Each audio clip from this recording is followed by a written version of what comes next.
It's unfortunately how the left labels the NRA. It's how they label the crazy white gun owner, because it's an easy way to again, segregate society, make us this little box of crazy people over here, instead of showing how it's literally every aspect of society involves guns. And so the fact that I own a gun is offensive to some people. Just the fact that I own a gun, not me pointing it in their face, but that you own a gun? Oh my gosh, why would you do that? You know, there's a friend of mine told me a story about having a piece of jewelry that displayed a gun on it, on a necklace.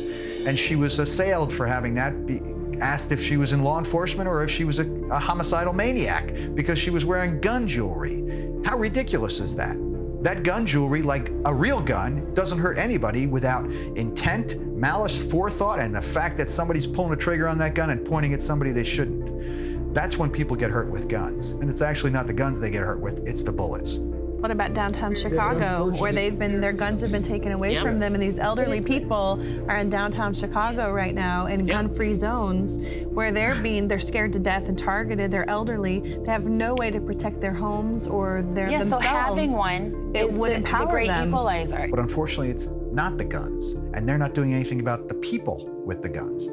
When you have a place like Chicago where July 4th weekend, I don't know, 80 people were shot, I think. You know, half dozen, a dozen were killed, 15, I can't remember the number. It's hard to keep up.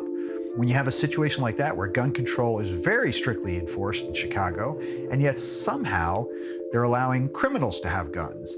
And the fact is that gun control laws affect good people, not bad people. And if you're at a disadvantage by virtue of where you live, you're a minority. Right. You're in a situation where, you know, like I said, you're vulnerable to attack. You know, do they have, you know, a better or a larger need than the rest of us do? Well, their life is equally as valuable, and they're entitled to protect themselves. Just like we said, else. you'd rather be, you know, judged and said, you know, it's the same. Well, it's just great to see the constitutionality of these very restrictive gun laws in urban areas being challenged. The Second Amendment is meaningless without the ability to carry weapons. Yeah. Exactly. It's meaningless to say you're allowed to have a weapon for this defense, but it has to stay locked up in your home. Absolutely meaningless. It renders it useless. You know, and that's what I try to instill in my kids. I said, guys, you know, you gotta exercise your rights or else you're gonna lose them. The minute you stop doing that, you stop showing that there's a need, start speaking about it. Speak to your friends about it.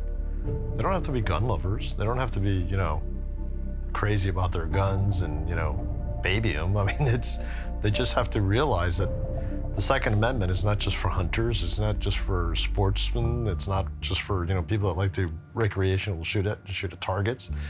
It's much bigger than that.